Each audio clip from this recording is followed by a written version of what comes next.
ওকে, তো এই ভিডিওতে আমরা ক্লাস 10-এর কোর্সে দেখি 5.1 5.2 শুরু করবো, অর্থাৎ অনুপাত সমানুপাত চলছিল আমাদের 5 নম্বর চ্যাপ্টার। 5 নম্বর চ্যাপ্টারে চলছিল অনুপাত সমানুপাত। তারপরে আমরা অনুপাত সম্পর্কে বলেছিলাম একটা ভিডিওতে, নেক্সট ভিডিও দুটোতে পার্টে পার্টে এসেছে। 5.1টা অনুপাতের রিলেটেড চ্যাপ্টারগুলো অঙ্কগুলো করেছিলাম। এই চ্যাপ্টার আমরা 5.2 করবো, যেটাতে সমানুপাত আছে। 5.2 করার আগে আমরা সমানুপাত সম্পর্কে কিছু আলোচনা করব, তারপরে সমানুপাতটা বলবো। তো অনুপাত আমরা জানি, সমানুপাত এইটা নিয়ে আলোচনা যদি করি, সমানুপাত কথার অর্থ বুঝতে পারছি, সমান অনুপাত যদি হয় তখন তাকে সমানুপাত বলছে। দুটি অনুপাত যখন সমান, অনুপাত সমান অর্থাৎ দুটি অনুপাত যখন সমান হবে তখন তাকে সমানুপাত বলছি। মনে করি A:B একটা অনুপাত এবং C:D অপর এক পিস অনুপাত। এই দুটো অনুপাত যদি সমান হয়, মানে এর মান যা এর মান, এটা মনে করি 4:5 হচ্ছে, এটাও 4:5 হবে, কাটাকুটি করে বা কাটাকুটি না করে যে কোনোভাবে 4:5 হবে, কাটাকুটি করে হলেও 4:5 হবে, তখন এই দুটো অনুপাত আমাদের সমান হচ্ছে। যেরকম আমরা এই সমানুপাতটা ঠিক সমতুল্য ভগ্নাংশ পড়েছিলাম। মনে করি 2/3 এর সমতুল্য ভগ্নাংশ হচ্ছে 4/6 বা 6/9 বা 12/18, এরকম টাইপের। এই প্রত্যেকটা জিনিস সমান হচ্ছে, কারণ প্রত্যেকটাকে যদি আমরা কাটাকুটি করি, এটা 6 দিয়ে গেলে 6 দুনে 12, 6 3 18, 2 দিয়ে গেলে 2 দুনে 4, 2 3 6, 3 দিয়ে গেলে 3 দুনে 6, 3 3 9, সব কটাতে উত্তর আসছে 2/3। তাহলে আমি 2/3 এর বদলে যদি 4/6 লিখি, 2/3 যা 4/6 একই, তার কারণ কাটাকুটি করলে এটা 2/3ই আসবে। যেহেতু এই দুটো সমান আসছে, এই দুটো, তাই জন্য এটাকে কি বলছে, সমতুল্য ভগ্নাংশ বলছে। মানে এদের মান দেখতে আলাদা হলেও মান সমান। তো এই জিনিসটা জাস্ট সেম জিনিস অনুপাত আকার আছে। যদি মনে করছি 2/3 মানে 2:3, আর একটা হচ্ছে 4:6, এটা একটা অনুপাত, এটা একটা অনুপাত। যদি 2:3 মানে আমরা লিখতে পারি 2/3, 4:6 মানে আমরা লিখতে পারি 4/6, এই অনুপাত চিহ্নটা বাই হয়ে যায়। এটা যদি 2 দিয়ে কাটাকাটি করি, 2 দুনে 4, 2 3 6, তাহলে 4:6 এর জায়গায় আমরা লিখতে পারি 2:3, 4:6 যা আমাদের কাছে 2:3, সেম জিনিস। এই কারণে 2:3, 4:6 একই জিনিস, তাই জন্য এটাকে বলবো দুটো সমানুপাতে আছে, মানে এই দুটো অনুপাত সমান অনুপাত। তাহলে 2:3 সমানুপাত 4:6, এই চিহ্নটা হচ্ছে আমাদের, যখন দুবার অনুপাত চিহ্ন দেবো তখন সেটা হচ্ছে আমাদের সমানুপাত চিহ্ন। নেক্সট কি হয়েছে, এটা সমানুপাত সম্পর্কে জানতে পারলাম।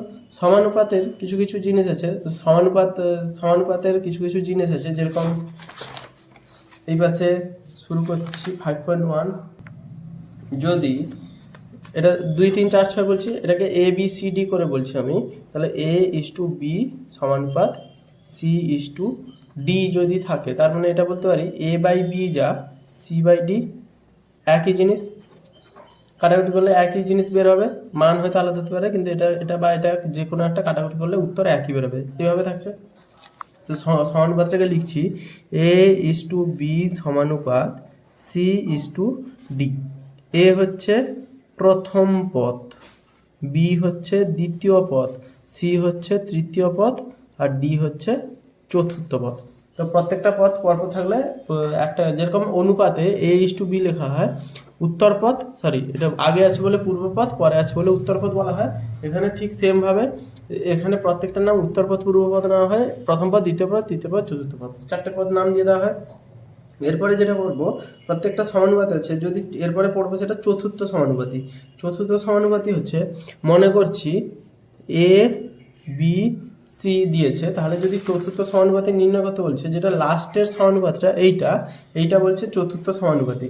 এরকম এখানে একটা আছে, দেখাচ্ছি, এই যে 6 9 12, এই উদাহরণটা দিচ্ছি, 6:9 সমানুপাত 12:x, x এর মান নির্ণয় করা। এখানে x না বলে x এর মান নির্ণয় করা যাবে এখানে কোনোভাবে, 6/9 সমান 12/x, সমানুপাত মানে সমান চিহ্ন হয়, তারপর x সমান 12 × 9/6, 6 দুনে 12, তাহলে হলো কত, 18, x সমান হচ্ছে আমাদের 18।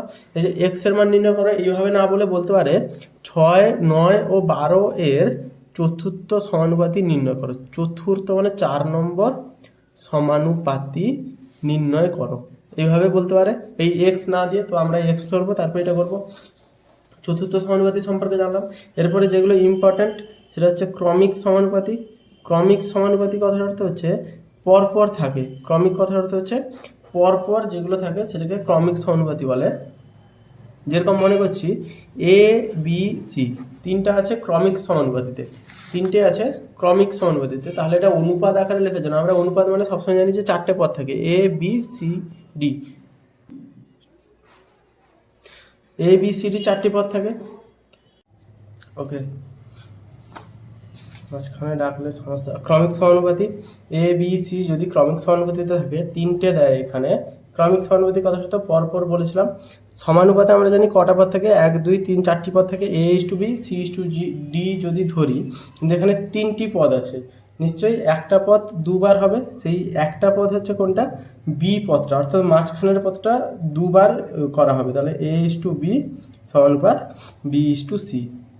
এই যে মাঝখানের পদটা দুবার হচ্ছে, এই জিনিসটাকে বলছে ক্রমিক সমানুপাতি। এ বি সি নিয়ে ক্রমিক সমানুপাতি, এ বি সি নিয়ে আমাদের ক্রমিক সমানুপাতি গঠিত হয়েছে। এ বি সি ক্রমিক সমানুপাতি কীভাবে তৈরি করা হবে বোঝা গেল। এখানে মাঝখানেরটা দুইবার হবে। যদি লেখা হয় 2:3:4, ধরছি লেখা আছে 2:3:4, না 2/3, তাহলে 3/3, 3/2 দিয়ে যদি যায় 6, জায়গাটা হবে 3/4 না কি হবে এটা দেখছি। ওকে, 2/3 না 2/4 সমানুপাত 2 4 আর 6 করি। আচ্ছা, এখানে করছি 2 4 আর 8 নিয়ে যদি করি তাহলে কি হবে সমানুপাতটা, 2:4 সমানুপাত 4:8। তাহলে এটা 1 2, এটা 1 2 সমান হচ্ছে। এবারে যে কোনো সমানুপাত হয় না, 2/3 3/4 সমানুপাত হবে না, এটা সমানুপাত হচ্ছে, এটা সমানুপাতে আছে। তাহলে 2 4 8, এই মাঝখানে যে চারটা আছে এই চারটা আমাদের দুবার হয়ে যাচ্ছে। এটা হচ্ছে মাঝখানের দ্বিতীয় পদ আর এটা তৃতীয় পদ মিলে হয়েছে 2/4টা। আচ্ছা, এই যে এ বি সি তিনটে সমানুপাতে আছে, এ বি সি তিনটে সমানুপাতে আছে, তিনটে পদ। এই বিটাকে বলা হয় মধ্য সমানুপাতি, মধ্য সমানুপাতি বলা হয় এই বিটাকে। এই বিটা হচ্ছে মধ্য সমানুপাতি। মধ্য সমানুপাতি তার মানে দুইবার হচ্ছে, আর মাঝখানেও থাকে বিটা, তাই জন্য মধ্য সমানুপাতি। আর সিটা 3 নম্বর পদ, 1 2 3, এখানে তিনটে পদ আছে তাই 3 নম্বর পদ বলছি। এ বি সি তিনটে পদ, এই 3 নম্বর পদ বলে এটাকে বলা হয় তৃতীয় সমানুপাতি। ওকে, তৃতীয় সমানুপাতি হলো, মধ্য সমানুপাতি হলো। আচ্ছা, মধ্য সমানুপাতি বা যে কোনো সমানুপাত যদি ক্রমিক সমানুপাতে থাকে, ক্রমিক সমানুপাতে এরকম না যে তিনটেই পদ থাকবে, ক্রমিক সমানুপাতে 4টা 5টা 6টা 7টা অনেকগুলো পদ থাকতে পারে। আমরা ক্রমিক সমানুপাতে মানে জানলাম এ বি সি যদি ক্রমিক সমানুপাতে থাকে তাহলে এ বাই বি সমান বি বাই সি। আচ্ছা, এটা হচ্ছে actually A is to B সমানুপাত বি ইস টু সি। এইখান থেকে এটা লিখতে পারি এ বাই বি সমান B by C, A by B সমান বি বাই সি, এটা হতে পারে। কিন্তু এটা যে তিনটেই পদ আছে এরকম না, এটা যে 5টা পদ থাকলো 6টা পদ থাকলো, মনে করি 5টা পদ আছে, A B C D E, 5টা পদ যদি আমাদের ক্রমিক সমানুপাতে থাকে অর্থাৎ পরপর সমানুপাতে আছে বলছে, তাহলে এটা এইভাবে লিখতে পারি এ বাই বি সমান বি বাই সি সমান সি বাই ডি সমান ডি বাই ই। জাস্ট প্রত্যেকটা, প্রথমে এই তিনটার মধ্যে A by B B by C, এই তিনটার মধ্যে B by C C by D, এই তিনটার মধ্যে C by D D by E. পরপর এই মাঝখানেরগুলো বারবার দুইবার করে হবে সমান চিহ্ন দিয়ে। এটা হচ্ছে ক্রমিক সমানুপাতি আমাদের এইভাবে কাজ করে। আজকের চ্যাপ্টার শুরু করবো এইটা থেকে 5.2, 5.2 একের দাগ, এটা দুটো পার্টে, একটা পার্টে চলে আসবে। 5.2 আজকে শুরু করি। আচ্ছা, 5.2 একের দাগ কোষে দেখি 5.2, কোষে দেখি 5.2 একের দাগের 1, কোষে দেখি 5.2 একের দাগের 1 কি বলেছে, কোষে দেখি 5.2 একের দাগের 1 বলেছে নিম্নলিখিত সমানুপাতে x এর মান নির্ণয় করি। x এর মান নির্ণয় করতে বলেছে, সমানুপাতটা দিয়েছে, সমানুপাতটা হচ্ছে 10:35 সমানুপাত x ইস টু 42, এইটা দিয়েছে। তো এখান থেকে আমরা লিখতে পারি ইস টু মানে বাই চিহ্ন জানি, তাহলে 10/35 সমান x/42 বা 35x সমান 42 ইন্টু 10 বা x সমান 42 ইন্টু 10, যে ছিল তাকে আগে লিখবো, এবার সে গুণ আকারে আছে বলে এবার ভাগ আকারে হবে। 7 5 35, 7 6 42, 5 1 5 2 10, তাহলে উত্তর হলো 12। তাহলে x এর মান হচ্ছে আমাদের 12। নেক্সট একের দাগে 2 কি বলেছে, একের দাগে 2 বলেছে x ইস টু 50 সমানুপাত 3:2, তাহলে x ইস টু 50 সমানুপাত 3:2 বা x/50 সমান 3/2 বা x সমান 50 ইন্টু 3 হবে বাই 2 হবে, কারণ এক্সের সাথে 2 গুণ, এক্সের সাথে 2 গুণ আছে কোনাকুনি, 50/3, 2 25-এ 50, তাহলে 25×3 = 75 উত্তর হলো আমাদের 75। 2 দাগের কি বলেছে, নিম্নলিখিত সংখ্যাগুলির চতুর্থ সমানুপাতি নির্ণয় করো। আচ্ছা, এখানে বলছে নিম্নলিখিত সংখ্যাগুলির চতুর্থ সমানুপাতি নির্ণয় করো। চতুর্থ সমানুপাতি মানে তিনটে দিয়েছে, 4 নম্বরটা বের করতে হবে। 1/3, 1/4, 1/5। প্রথমটা দিয়েছে কত, 1/3, 1/4 আর 1/5।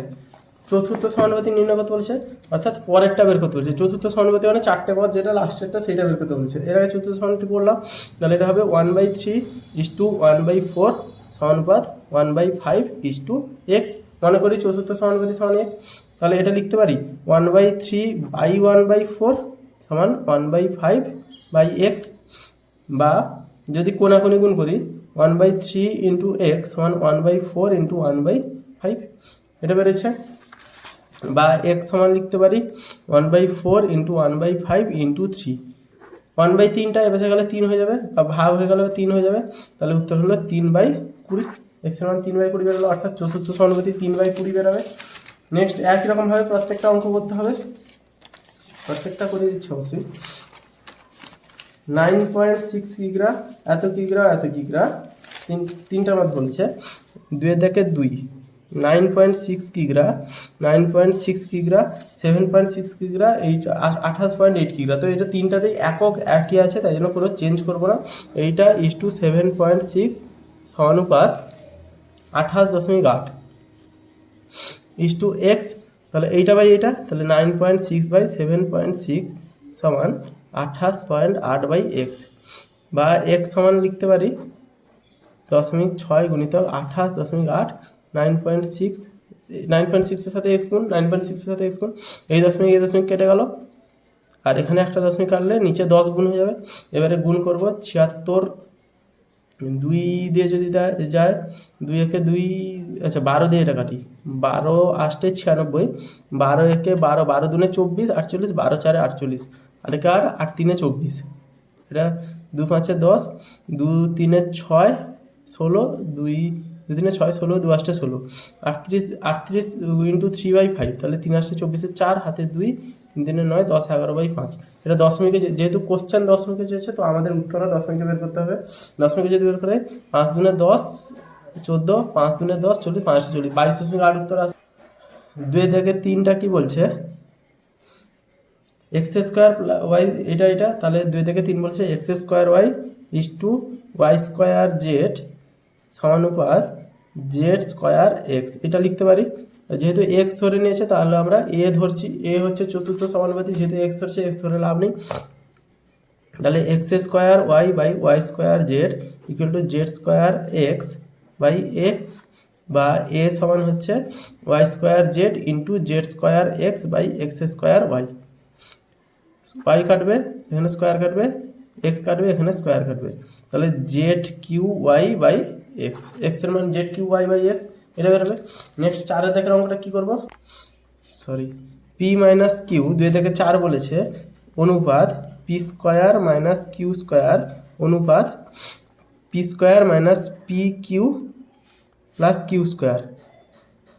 এটার সাথে x লিখে দেব, এটা লিখছি x, এটা সমানুপাত চিহ্ন, আগের নিয়মগুলো যা, এটা একই নিয়মে আছে। তাহলে p - qi, p² - q² = p² - pq + q²/x, এটা লিখছি। কোনাকুনি গুণ করে দিচ্ছি, তাহলে x সমান লিখতে পারি p² - q² × p²